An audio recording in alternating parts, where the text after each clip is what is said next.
Assalamualaikum warahmatullahi wabarakatuh.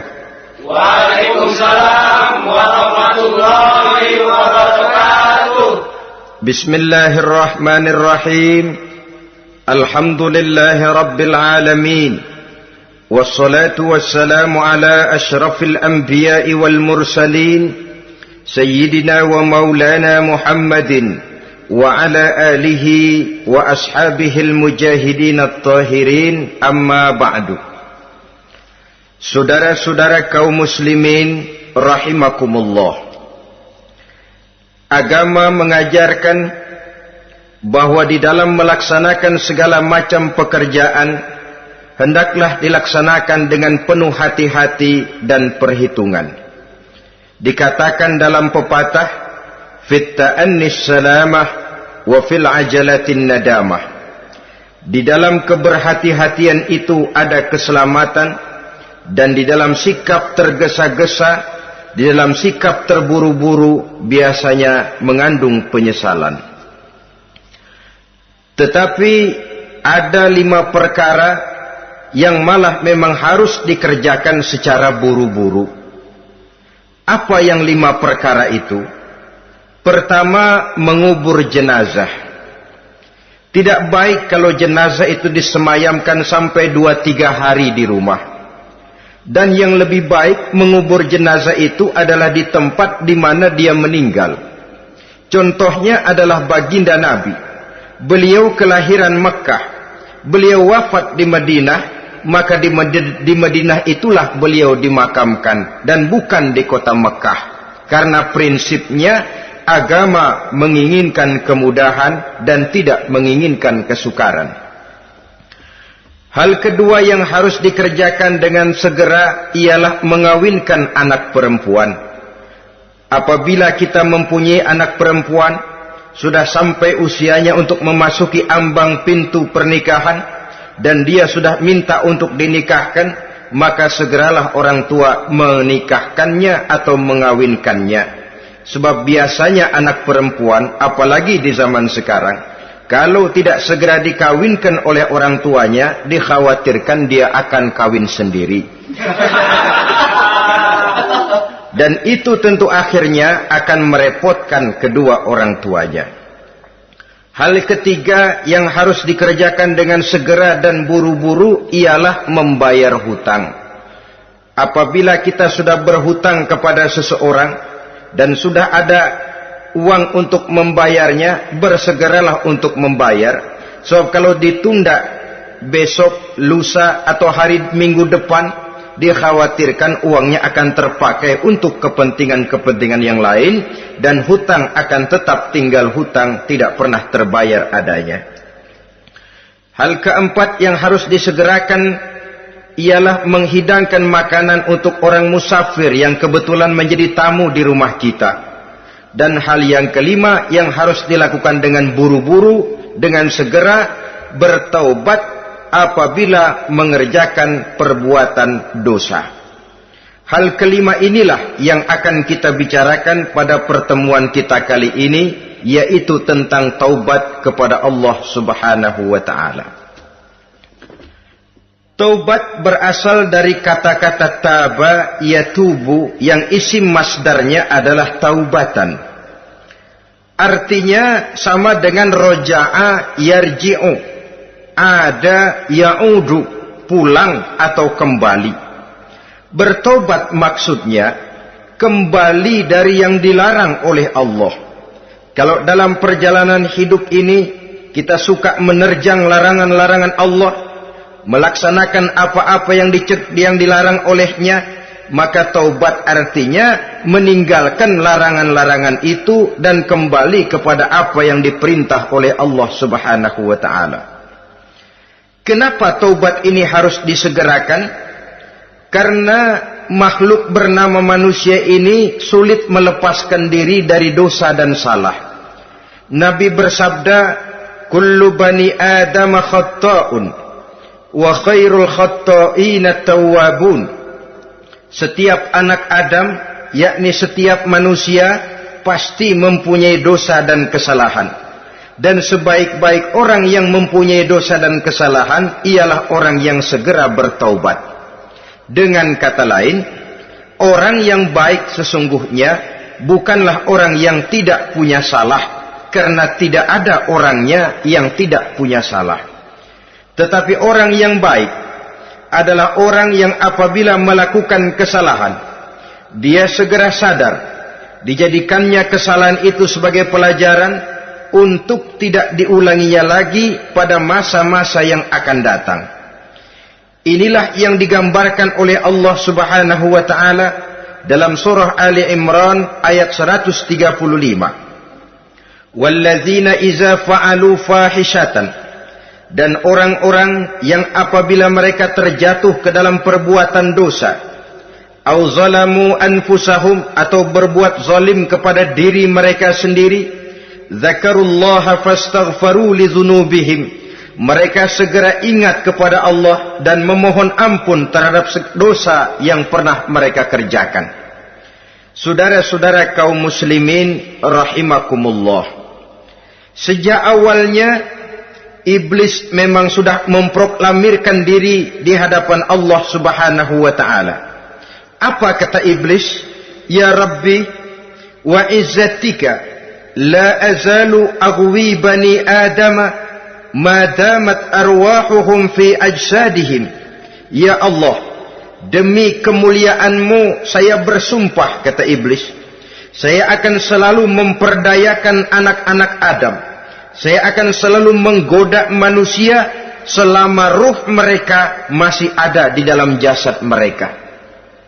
Jadi selama ruh masih ada di dalam jasad, selama itulah iblis akan selalu berusaha menggelincirkan manusia untuk jatuh ke tempat-tempat salah dan ke tempat-tempat dosa. Tetapi kemudian Allah juga memberikan jaminan. Allah menjawab proklamasi iblis ini, wa izzati wa jalali ya mal'un la azalu aghfiru lahum mastaghfaru. Demi kehormatanku, demi kemuliaanku, hai mal'un, hai yang terkutuk, hai iblis, kalaupun engkau selalu memperdayakan manusia, kalaupun engkau selalu menipu dan menggoda mereka sepanjang ruh mereka masih ada di dalam jasad, aku akan senantiasa memberikan ampun kepada mereka sepanjang mereka memohonkan ampun kepadaku. Inilah jaminan dari Allah Subhanahu wa ta'ala. Saudara-saudara kaum muslimin rahimakumullah, oleh karenanya apabila kita berbicara tentang taubat, artinya kita berbicara tentang tingkah laku kita dalam kehidupan sehari-hari. Apa yang harus kita lakukan untuk sempurnanya satu taubat? Pertama, menyesal terhadap dosa yang pernah kita lakukan. Kadang-kadang ada juga orang bertaubat, tapi bukan nyesal terhadap dosa yang dia kerjakan, malah puas katanya. Dia ngomong sama teman-temannya, saya dulu zaman muda sudah kenyang judi, kenyang zina, kenyang mabuk-mabukan, sudah puas. Sekarang tinggal benernya saja, saya sudah taubat. Taubatnya sih bagus, tapi puasnya itu yang jelek. Kenapa harus dikatakan puas? Bukan puas, menyesal. Menyesal saya dulu. Kenapa hanyut terjebak dosa? Kenapa tenggelam di meja judi? Kenapa tenggelam di minum-minuman keras? Kenapa hanyut kepada perbuatan munkar dan maksiat? Saya menyesal sekali. Menyesal diperintah dan bukan malah puas.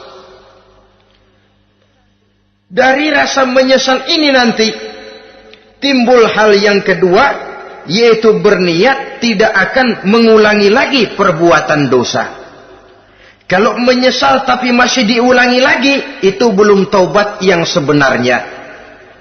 Saya kapok, menyesal, tidak mau minum minuman keras lagi. Besok tidak ada minuman keras, malah pusing, nyari kesana kemari. Itu belum taubat yang sebenarnya.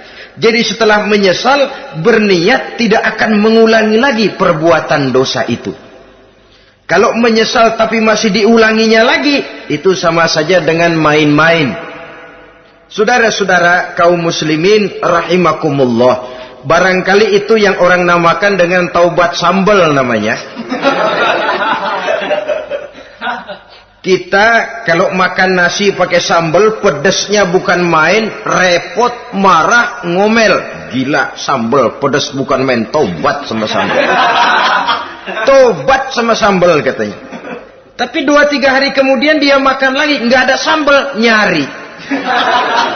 Kemarin sudah taubat, 2 hari kemudian malah nyari. Ini bukan taubat yang sebenarnya. Penyesalannya tidak diiringi dengan berniat untuk tidak mengulangi perbuatan dosa itu selama-lamanya.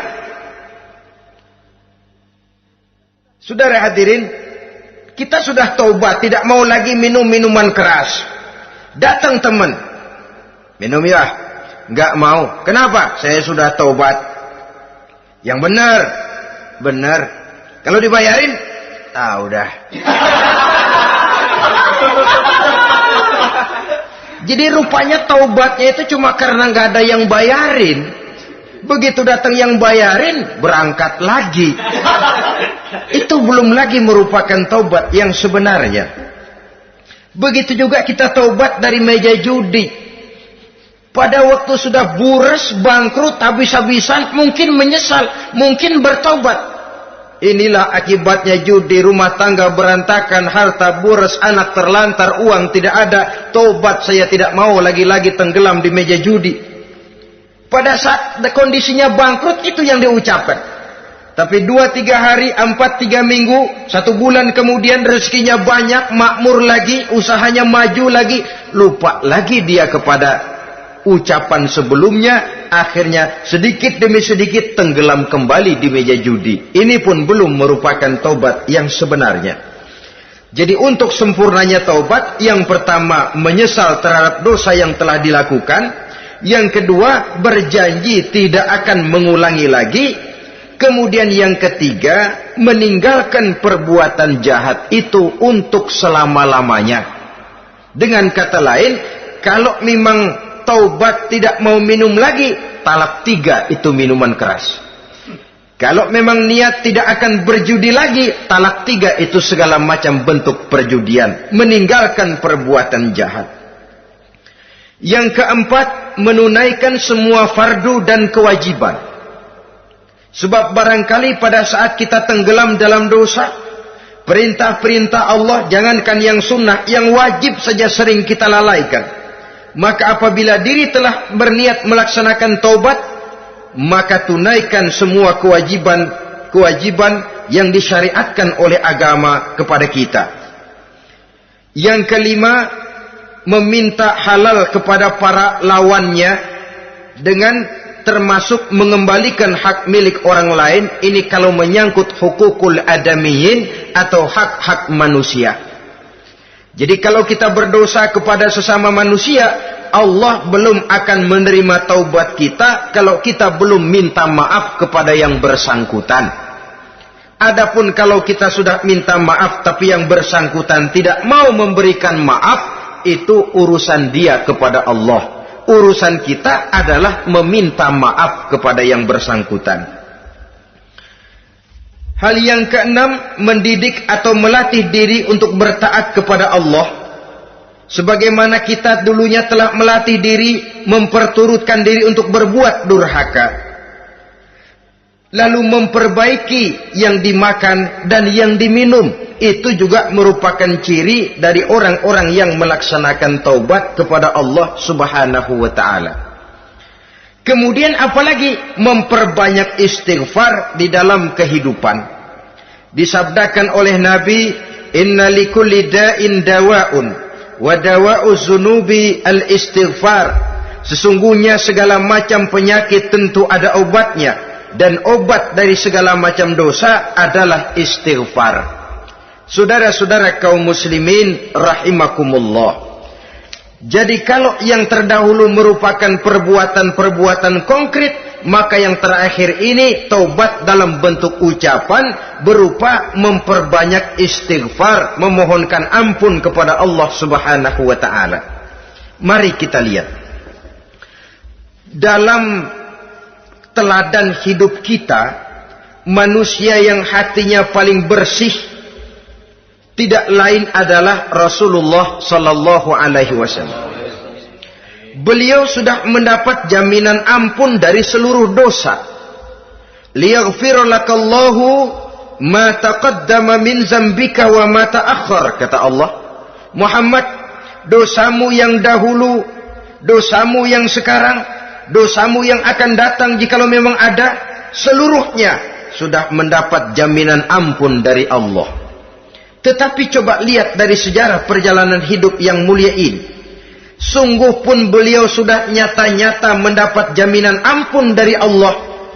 Beliau mengatakan, ayyuhan nas, tubu ilallah, fa inni atubu fil yaumi mi'ata marrah. Wahai manusia, bertaubatlah kepada Allah, maka sesungguhnya saya, kata beliau, dalam satu hari bertaubat 100 kali kepada Allah. Dalam riwayat yang lain, sab'ina marrah, 70 kali beliau mengucapkan istighfar minimalnya dalam sehari semalam. Orang yang sudah nyata-nyata mendapat jaminan ampun dari Allah ini, satu hari satu malam istighfarnya minimal 70 kali. Apatah lagi kita yang nyata-nyata belum mendapat jaminan ampun dari Allah. Di dalam satu hadis diriwayatkan bahwa iblis laknatullah alaih pernah berkata, ahlaktun nasa bizzunubi wal ma'asi. Aku rusak dan aku hancurkan kehidupan manusia dengan dosa dan dengan segala macam perbuatan maksiat. Iblis menghancurkan manusia dengan menanamkan kegemaran berbuat dosa dan menanamkan kesukaan untuk bergelimang dalam dunia maksiat. Tetapi kemudian iblis mengakui, wa ahlakuni bila ilaha illallah wal istighfar. Tetapi kemudian terbalik, manusia menghancurkan aku dengan kalimat la ilaha illallah dan dengan istighfar, yakni mengucapkan astaghfirullahal azim. Inilah senjata pemungkas menghadapi upaya iblis untuk menghancurkan manusia. Kalau iblis menghancurkan manusia dengan perbuatan dosa, dengan menenggelamkan manusia ke dalam perbuatan-perbuatan maksiat, hendaknya kita sadar. Pada saat kita terdorong untuk melakukan perbuatan dosa, kita lalu sadar inilah perangkap iblis untuk membinasakan saya. Pada saat kita terjebak ke dalam perbuatan maksiat dan munkarat, ingatlah baik-baik, inilah perangkap iblis untuk merusak dan membinasakan saya. Maka hancurkan perangkap iblis, hancurkan tipu daya dan usaha iblis itu dengan apa? Dengan kalimat la ilaha illallah dan dengan memperbanyak istighfar. Falamma ra'aitu dzalik, ketika aku lihat hal itu, kata iblis, mereka hancurkan kita dengan dosa dan maksiat, dan kita hancurkan mereka dengan la ilaha illallah dan istighfar. Diamkah iblis? Puaskah iblis? Ternyata tidak. Apabila aku lihat usaha manusia itu, ahlaktuhum bil huda, ahlaktuhum bil hawa, wahum yahsabuna annahum muhtadun. Apabila mereka hancurkan aku dengan la ilaha illallah dan istighfar, maka aku kembali menghancurkan mereka dengan mempergunakan hawa nafsu, sehingga mereka menyangka bahwa mereka adalah orang-orang yang mendapat petunjuk. Ditanamkan dalam diri kita perasaan bahwa kitalah orang yang paling benar, itu pun tipu daya iblis. Maka orang pintar itu baik, tapi merasa pintar itu jelek. Orang benar itu bagus, tapi merasa benar itu tidak baik. Karena biasanya orang kalau sudah merasa benar, lalu cenderung untuk menganggap orang lain tidak benar. Kalau sudah begitu, dia akan mengklaim diri, sayalah orang yang paling benar, yang lain tidak benar semuanya. Itu termasuk perangkap iblis juga. Setelah kita gempur mereka dengan kalimat tahlil dan dengan kalimat istighfar. Saudara-saudara kaum muslimin rahimakumullah, Allah Maha Pengasih dan Maha Penyayang. Ia akan mengampunkan perbuatan yang bersifat salah dari manusia, Hanya manusia saja yang kadang-kadang bodoh, tidak mau mengampuni dan memaafkan dirinya sendiri, dengan membiarkan dirinya terseret berlarut-larut dalam dosa tanpa keinginan untuk bertaubat. Sepanjang nafas belum sampai di tenggorokan, sepanjang matahari masih terbit di sebelah timur dan terbenam di sebelah barat, sepanjang itu Allah masih akan menerima taubat seorang hamba. Innallaha yaqbalu taubatal abdi ma lam yugharghir. Allah akan senantiasa menerima taubat seorang hamba sebelum nafasnya sampai di tenggorokan. Apabila nafas sudah sampai di tenggorokan, maka taubat sudah terlambat adanya. Lalu yang konkret di dalam kehidupan ini, apa ciri-ciri dari orang yang melaksanakan taubat itu? Seorang ahli hikmah berkata, pertama, orang yang taubat itu kelihatan bahwa dalam kehidupan ini dia mampu menjaga lidahnya dari ucapan yang berlebih-lebihan, dari ucapan yang tidak ada manfaatnya, dari ucapan yang mengandung dosa, namimah, mengadu domba, dan ucapan-ucapan yang merugikan orang lain. Orang yang taubat kelihatan dari lidahnya. Ini yang konkret. Yang kedua, orang yang taubat itu cirinya tidak ada lagi rasa dengki di hatinya, tidak ada keinginan untuk membenci dan memusuhi orang lain. Kenapa? Dia sudah sibuk memikirkan kekurangan dirinya sendiri, sehingga tidak ada waktu lagi untuk mengorek-ngorek, mencari-cari aib dan kekurangan pada diri orang lain.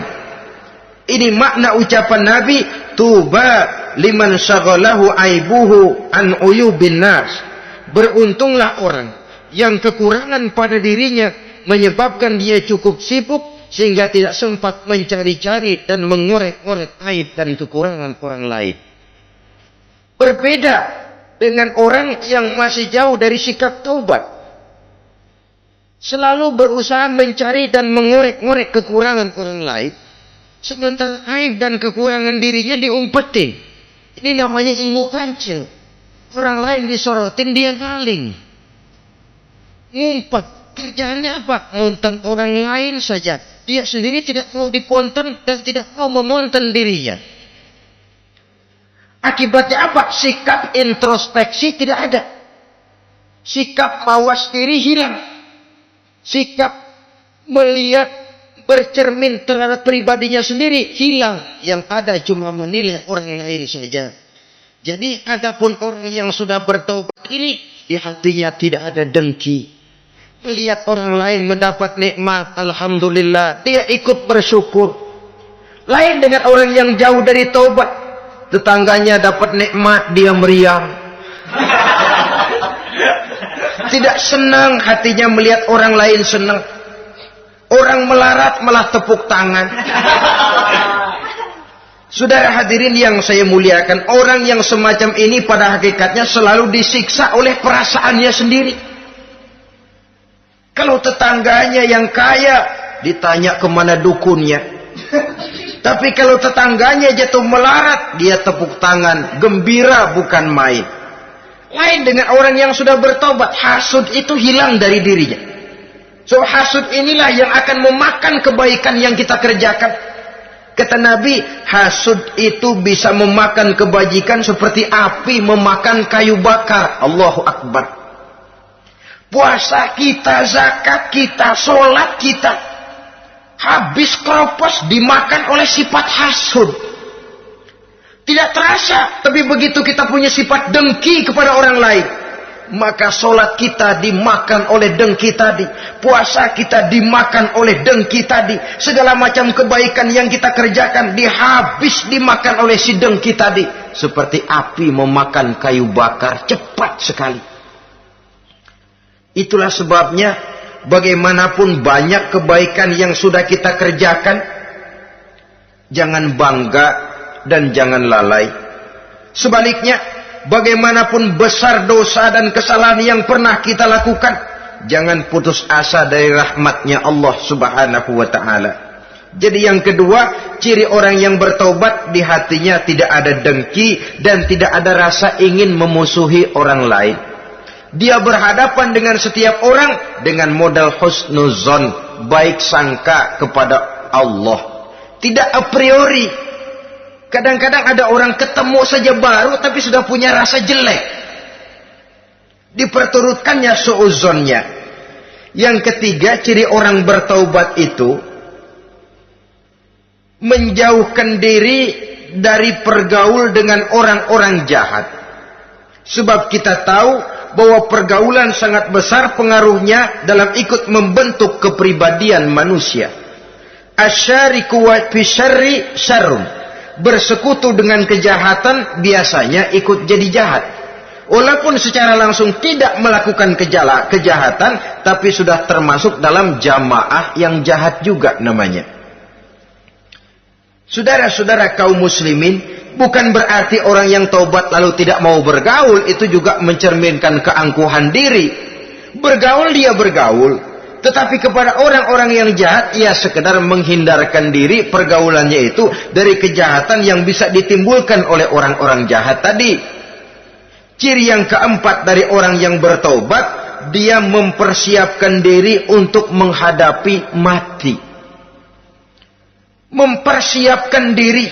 Sebagaimana kita tahu, kalau kita akan pergi ke luar kota, tentu kita membawa bekal. Makin jauh perjalanan, makin banyak bekal yang harus kita bawa. Hidup ini adalah perjalanan panjang yang kita juga memerlukan bekal dalam kehidupan. Orang yang bertaubat, orang yang mempersiapkan diri untuk menghadapi maut dan menghadapi hari-hari sesudah maut itu datang. Menghadapi kehidupan di alam barzakh, menghadapi kehidupan di alam akhirat dan selanjutnya. Dia mempunyai persiapan sehingga kapan maut datang dia sudah punya persiapan lebih dahulu. Saudara, kalau kita siap dipukul orang, pada saat pukulan itu datang, rasanya sakitnya agak lebih kurang daripada kita tidak pernah siap untuk dipukul. Walaupun bobot pukulannya sama, tapi kita akan lebih punya daya tahan kalau kita sudah siap. Oleh karena itu, orang yang bertobat, orang yang mempunyai persiapan untuk menghadapi mati. Tidak hanya untuk menghadapi mati, tapi juga menghadapi hidup di seberang kematian nanti. Maka karenanya dia sibuk dengan dunianya, tapi juga dia lebih sibuk dengan akhiratnya. Dia tenggelam dalam berbagai macam kesibukan dunia, lain saat dia memfanakan diri untuk membekali diri menghadapi kehidupan sesudah hidup yang sekarang ini. Ciri-ciri ini tentu akan kelihatan dari gerak hidup seseorang. Saudara-saudara kaum muslimin rahimakumullah. Jadi dengan kata lain, kalau kita kembali kepada surah Ali Imran ayat 135 tadi, apabila dalam kehidupan terjebak kita kepada perbuatan dosa atau zalim kepada diri sendiri, zakarullah, segeralah mengingat Allah, fastaghfaru li dzunubihim, dan segera memperbanyak istighfar, memohon ampun kepada Allah Subhanahu wa taala, sebab dosa dalam Islam hanya bisa ditebus dengan taubat. Bukan dengan uang, bukan dengan beras, bukan juga dengan piagam. Dosa dalam Islam hanya bisa ditebus dengan melaksanakan taubat kepada Allah. Dan untuk bertaubat tidak usah ngulur waktu. Besok saja, bulan depan saja, tahun depan saja, nanti saja kalau sudah agak sedikit tua. Ibarat diri kita ini kaca, kata Imam Ghazali, maka dosa adalah debu. Apabila kaca kena debu, sedikit nempel debu, lalu dilap, sedikit nempel debu, terus dilap lagi, insya Allah kaca akan tetap bersih. Tapi kalau kita menunggu debu sampai banyak, apalagi sampai berurat, berkarat, nanti akan sulit membersihkannya. Demikian hati manusia itu. Kalau sudah dihinggapi oleh dosa, ditumpuknya lagi, berkarat dosa dalam hati, biasanya berat untuk melaksanakan taubat. untuk lebih meningkatkan pengertian kita tentang ciri dari orang-orang yang bertaubat, mari kita ikuti sebuah dialog yang pernah terjadi antara Rasul dengan para sahabat. Satu hari ketika sedang berkumpul dengan para sahabat, baginda Rasul bertanya, "Atadruna manit taib?" Saudara-saudara, tahu enggak saudara-saudara, siapa sebenarnya orang-orang yang bertaubat itu? Macam-macamlah jawaban para sahabat, tapi yang jelas akhirnya mereka berkata, Allahu wa rasuluhu a'lam. Allah dan Rasulnya yang lebih tahu siapa sebenarnya orang yang bertaubat itu. Atas jawaban ini, baginda Rasul lalu menegaskan, pertama, man taba wa lam yata'allamil ilma falaysa bitaibin. Siapa orang yang mengaku bertaubat kepada Allah, lalu dia tidak mau mencari ilmu, tidak mau belajar, falaysa bitaibin, maka dia belum termasuk orang yang bertaubat. Jadi di sini jelas bahwa bukan hanya dari dosa kita bertaubat, juga bertaubat dari kebodohan. Dalam arti tidak membiarkan diri kita bodoh terus menerus. Dengan bahasa anak sekarang, bodoh tapi betah.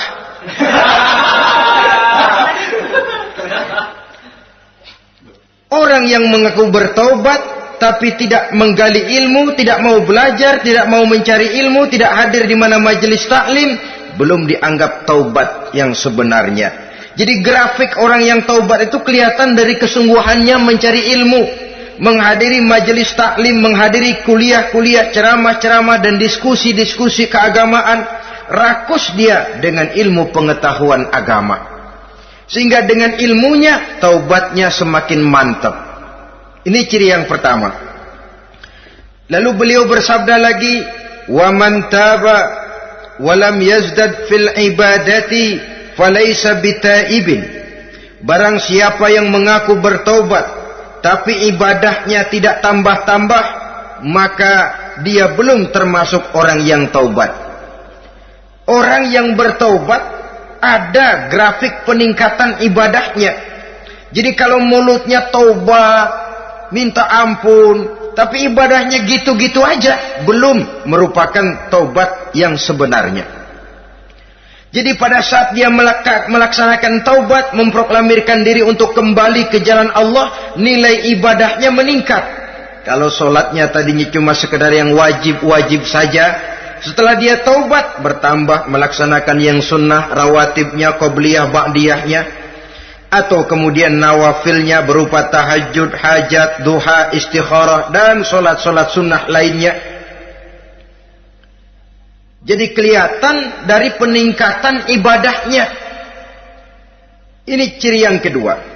Yang ketiga kata Nabi lagi, wa man taba wa lam yardal khusama falaysa bitaibin. Barang siapa yang mengaku bertaubat kepada Allah tapi dia tidak bisa meridhoi musuh-musuhnya, maka belum lagi dia dianggap orang yang bertaubat. Meridhoi, memaafkan musuh. Saudara, memberi maaf itu lebih sulit daripada minta maaf. Tapi memberi maaf lebih mulia daripada minta maaf. Minta maaf gampang, memberi maaf yang sulit. Karena itu orang yang memberi maaf menunjukkan jiwa yang lebih luhur daripada orang yang minta maaf. Sebab apa? Posisi orang yang memberi maaf kan posisi orang yang menang. Biasanya dalam posisi menang orang gampang congkak dan sombong. Orang datang minta maaf kepada kita, lalu timbul keseganan. Iya, minta maaf sih gampang. Memberi maaf itu yang sulit, tapi itu yang sangat dianjurkan. Dan itu merupakan ciri dari orang-orang yang bertaubat. Lalu apalagi? Wa man taba wa lam yughayyir libasahu wa zinatahu falaysa bitaibin. Barang siapa yang mengaku bertaubat tetapi pakaian dan perhiasannya tidak berubah, maka dia belum lagi dianggap bertaubat. Orang bilang pakaian memang kulit, yang penting isi. Tetapi bagaimanapun kulit mencerminkan isi. Dari pakaian kita bisa mengkaji kepribadian seseorang. Saya berpendapat bahwa pakaian penting, kulit juga penting. Kulit penting, isi penting. Kulit tanpa isi tidak ada artinya. Isi tanpa kulit juga meragukan orang. Wah, yang penting kan isinya, kulitnya gimana saja. Saya mau tanya, saudara dapat duren di jalanan, isi aja nggak ada kulitnya. Kira-kira dimakan nggak duren itu? Paling kurang akan menimbulkan keraguan. Jangan-jangan sudah dicampur racun ini. Jadi dengan demikian orang yang bertaubat ini kelihatan dari cara berpakaian, cara berhias diri, tidak over. Dia kembali kepada fungsi berpakaian. Dalam Islam kan sesungguhnya fungsi pakaian itu yang paling utama. Pertama, nutup aurat. Itu ukurannya. Yang kedua, pantas. Yang ketiga, baru soal mode. Di zaman kita sekarang terbalik. Mode nomor 1, pantas belakangan, nutup aurat apa tidak nomor 16.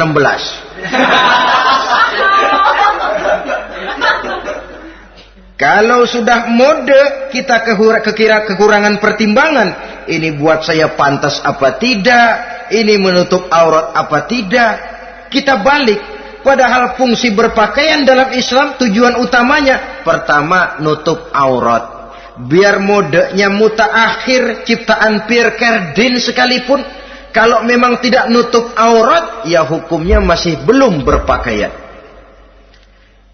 Atau juga ukuran yang kedua, pantas. Yang orang lain pantas kita pakai, belum tentu kita pantas. Kita kadang-kadang kehilangan pertimbangan. Lihat iklan bintang film memakai pakaian yang begini bagus, lalu kita pakai saja. Ya tentu namanya bintang film. Kadang-kadang pakaian untuk show dipakai buat kondangan. Akhirnya habis sekampung orang nonton dia. Ya nggak pantas toh, nggak wajar. Saudara hadirin yang saya muliakan, orang yang bertobat kelihatan dari pakaian dan perhiasannya. Kalau sudah memakai perhiasan, ya sekedarnya saja. Tidak lalu dengan niat supaya orang tonton, supaya orang lihat, supaya orang tahu dia kaya, supaya timbul decak kagum, asal dia lihat orang lalu wah. Kalau sudah diwahi lalu senang. Saudara hadirin yang saya muliakan, kemudian kata Nabi lagi, wa man taba wa lam yubaddil ashabahu falaysa bitaibin. Siapa yang mengaku bertaubat tapi pergaulannya dari itu ke itu saja, seperti itu juga tidak mengalami perubahan, maka dia belum lagi dianggap bertaubat. Kalau taubat kita dari judi, jangan bergaul lagi dengan penjudi. Dalam arti jangan berkumpul di majelis judi. Ah, saya sih udah tobat nggak main judi, tapi ngumpulnya di situ terus. Ya bagaimana? Pada akhirnya toh akan terseret juga. Saudara hadirin yang saya muliakan, jadi dengan demikian lingkungan juga sangat besar pengaruhnya dalam kriteria orang yang bertaubat. Selanjutnya Nabi bersabda, "Wa man taba walam yughayyir khuluquhu falaysa bitaibin." Siapa yang mengaku bertaubat tapi akhlaknya, budi pekertinya tidak mengalami perubahan, maka orang itu pun belum dianggap bertaubat. Ini juga konkret. Orang yang bertaubat kelihatan dari akhlaknya. Kalau kemarin sama orang tua songong, kurang ajar, nyelongcong, maka setelah taubat dia berakhlak kepada orang tua. Kalau kemarin kepada anak muda menindas, tidak senang kepada anak muda yang maju, setelah dia taubat dia bisa menyayangi kepada anak-anak muda. Akhlak ini lain dengan adat, istiadat. Adat biasanya hanya memandang yang lahir, sedangkan akhlak zahir batin dipandang. Contoh, seorang anak muda kalau lewat di depan orang tua membungkukkan badan, menurut adat dia sudah sopan. Tapi menurut akhlak belum tentu berakhlak. Tergantung kepada niatnya apa membungkukin badan. Permisi apa ngina.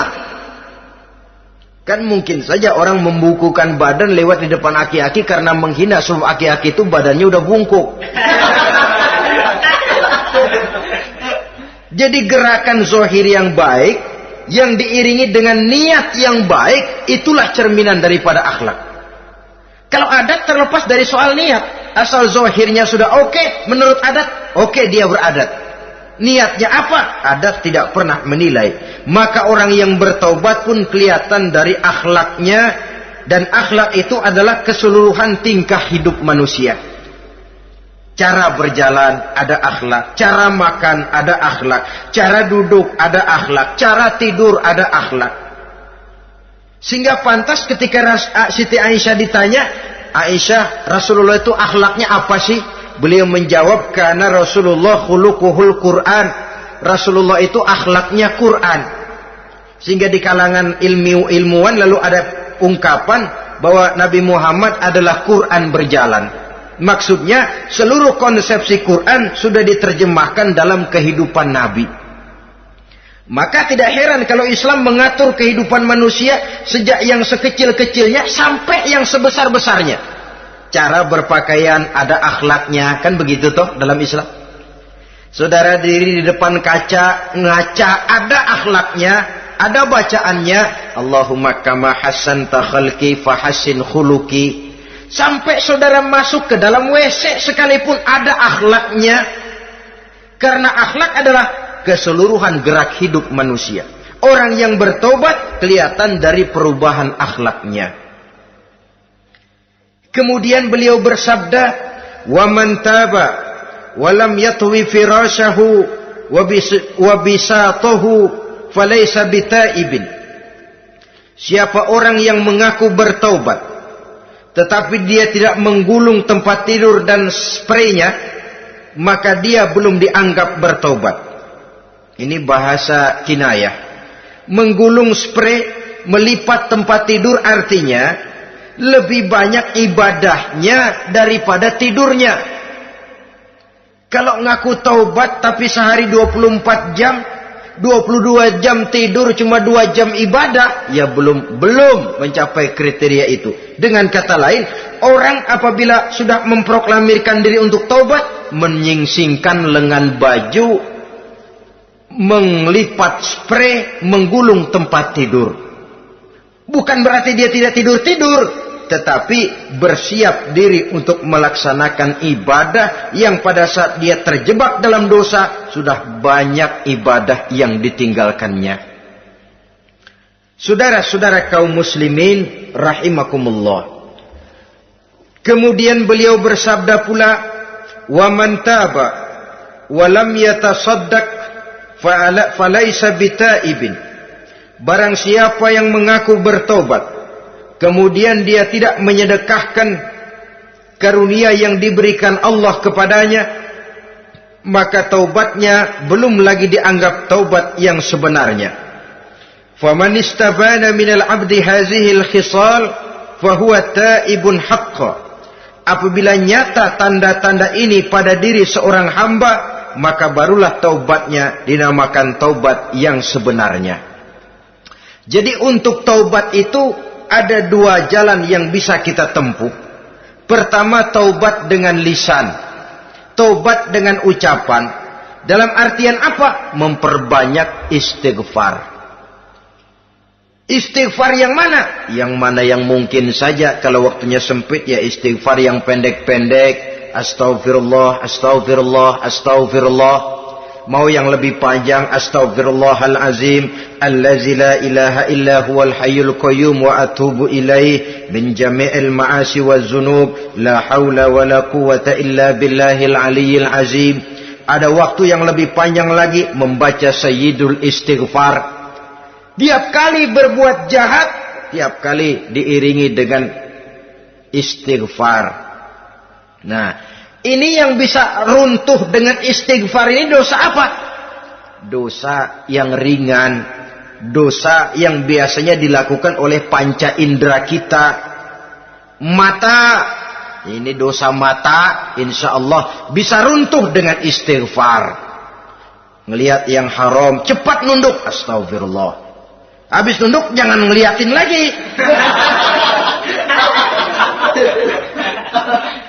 Kadang-kadang ngelihat nunduk, istighfar, melotot lagi, istighfar lagi.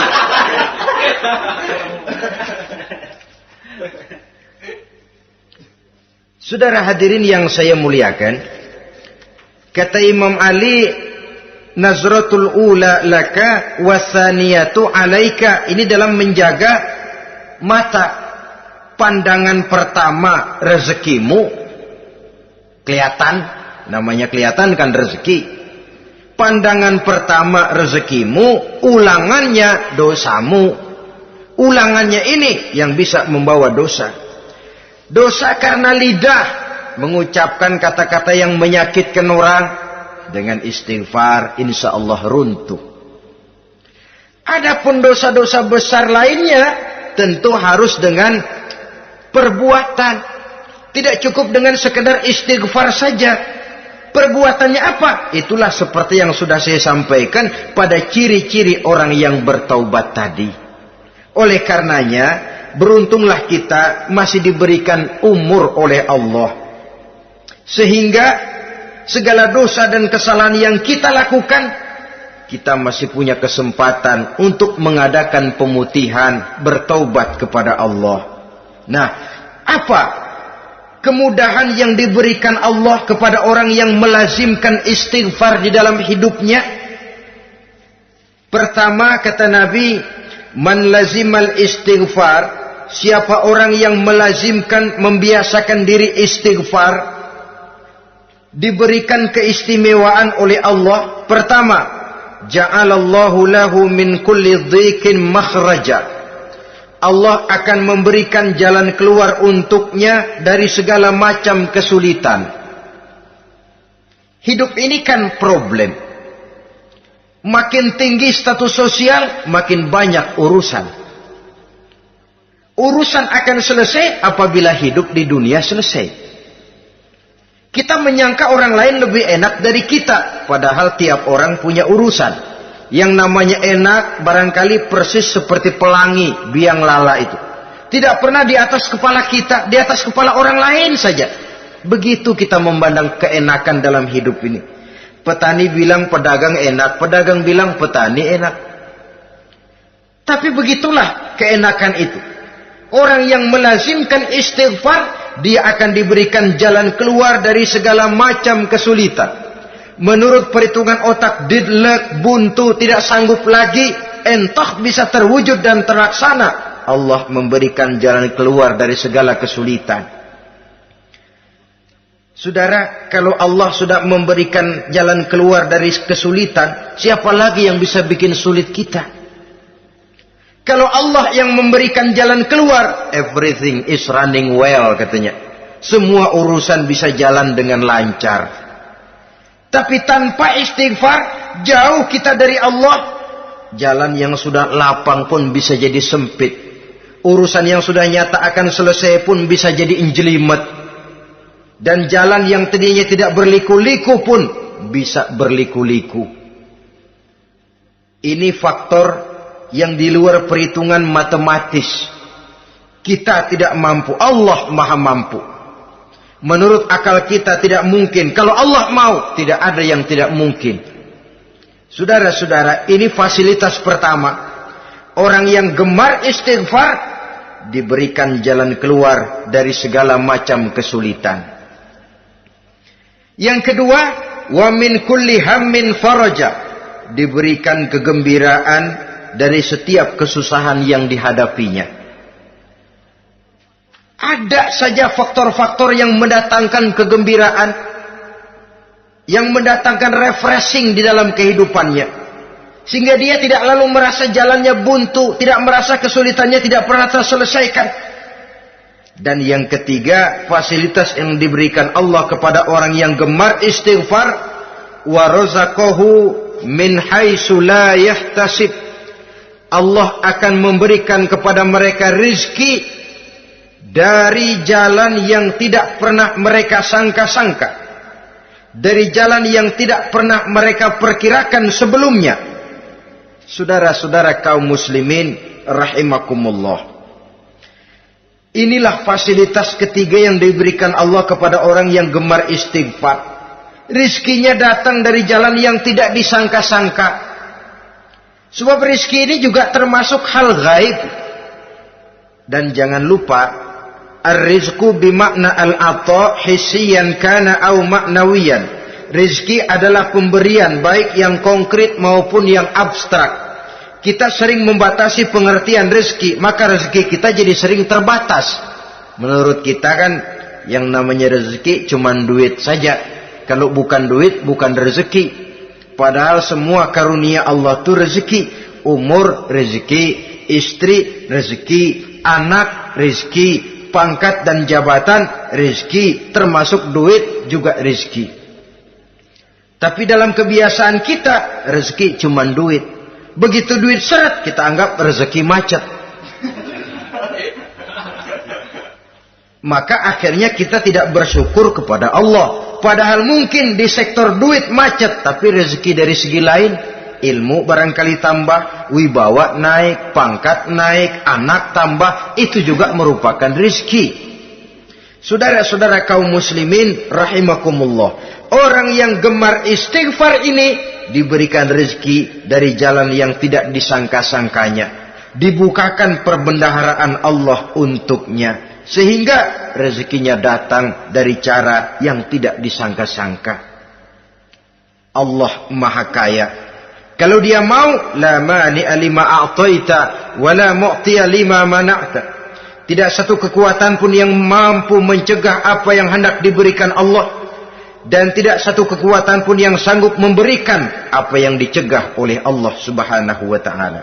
Ini keistimewaan yang diberikan Allah kepada mereka yang gemar beristighfar di dalam kehidupan ini. Jangan lagi berpikir, gua sih nggak punya dosa, istighfar amat. Sombong, saudara-saudara. Manusia itu lebih baik merasa banyak dosa daripada merasa tidak punya dosa. Tanda orang bahagia, kata Nabi 4. Pertama, orang yang selalu ingat kepada kesalahan yang pernah dia lakukan. Itu orang bahagia. Selalu ingat kepada kesalahan yang pernah dilakukannya. Sehingga pada saat akan melakukan kesalahan yang baru, dia mikir-mikir. Dosa gue yang kemarin udah 3 keranjang, nih nambah lagi. Ingatannya terhadap kesalahan yang lalu akan merupakan langkah preventif yang mencegah dirinya untuk tidak menambah kesalahannya.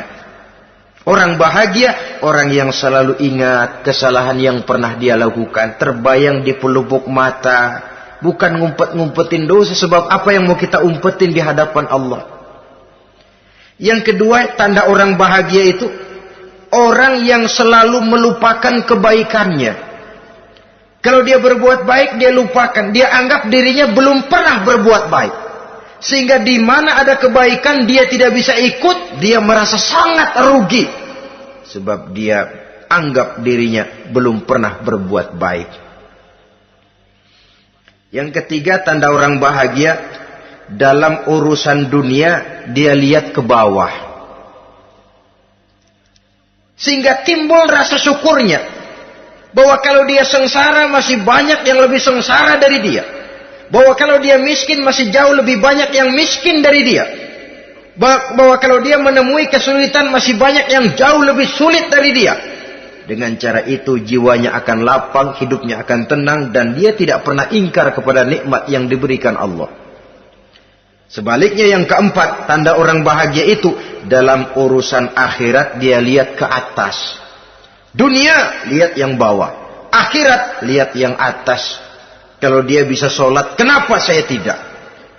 Kalau dia sanggup puasa, kenapa saya tidak? Kalau dia bisa baca Quran, kenapa saya tidak? Timbul panas, nyontoh ibadah mendatangkan kebahagiaan.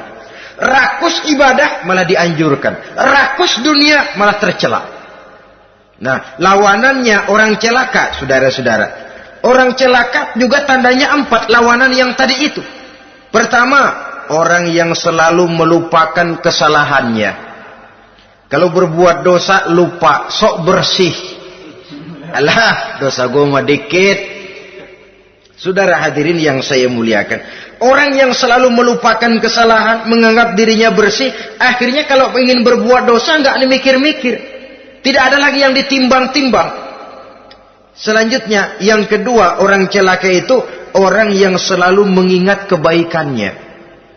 Akhirnya apa? Timbul sifat nepuk dada, membanggakan jasa, lahirlah pahlawan-pahlawan kesiangan. Selalu membanggakan diri, nepuk dada. Kalau enggak saya, kalau enggak saya. Itu masjid, kalau enggak saya. Itu pesantren, kalau enggak saya. Itu umat, kalau enggak saya. Kalau enggak saya. Memangnya kalau enggak sampean kenapa? Orang yang celaka adalah orang yang selalu menghitung-hitung kebaikan yang pernah dikerjakannya.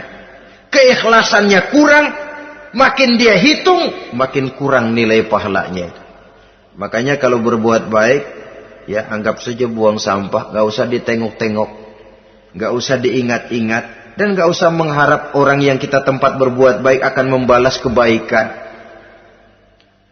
Saudara hadirin yang saya muliakan, yang ketiga, tanda orang celaka dalam urusan dunia, lihatnya ke atas. Panasnya timbul, syirik dan dengkinya naik, rakusnya jadi.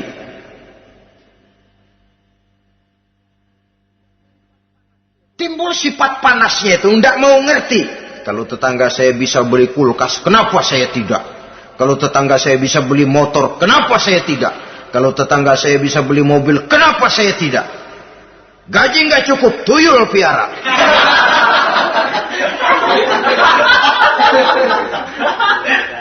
Orang itu kalau sudah didorong oleh rakus kan bisa jadi menghalalkan segala macam cara untuk mencapai tujuan. Dibakar oleh sifat tamak dan rakus bin serakah. Nah, kalau sudah didorong oleh rasa rakus, yang segera tersingkir pertama rasa malu. Orang kalau sudah rakus nggak ada malunya, rasa malunya hilang. Padahal syarat jadi orang itu kan kalau punya rasa malu. Nggak punya rasa malu, kurang syarat jadi orang. Akan bagaimana jadinya masyarakat, bahkan bangsa dan negara, kalau rakyatnya sudah tidak punya rasa malu. Yang kedua, rasa takut hilang, terutama takut kepada Allah. Sirna sama sekali. Sudah tujuan menghalalkan cara. Yang keempat, tanda orang celaka dalam urusan akhirat, lihatnya malah ke bawah. Kenapa kamu enggak sholat? Itu bapak anu yang tuaan, enggak, saya enggak lagi. Kenapa ngelihatnya mesti kepada yang begitu? Sehingga lalu tidak ada gairah untuk mencontoh. Saudara-saudara kaum muslimin rahimakumullah, walaupun serba singkat oleh karena terbatasnya ruang pembicaraan ini, mudah-mudahan bisa memberikan gambaran sepintas tentang ciri-ciri orang yang bertaubat. Dengan harapan, marilah kita menjadi orang yang bertaubat sebenarnya, dengan ciri menyesal terhadap dosa yang pernah kita lakukan, meninggalkan perbuatan jahat, dan berjanji tidak akan mengulangi lagi perbuatan jahat itu. Kalau dia menyangkut hak-hak manusia, maka hak itu harus kita kembalikan, dan kepada yang bersangkutan kita harus meminta maaf. Apabila ditambah dengan kegiatan lisan, memperbanyak istighfar dalam kesempatan yang mungkin di sepanjang perjalanan hidup ini. Ini sajalah yang kita bicarakan pada pertemuan kali ini. Terima kasih atas segala perhatian. Mohon maaf atas segala kekurangan. Usikum wa nafsi bitaqwallah. Wassalamualaikum warahmatullahi wabarakatuh. Waalaikumsalam warahmatullahi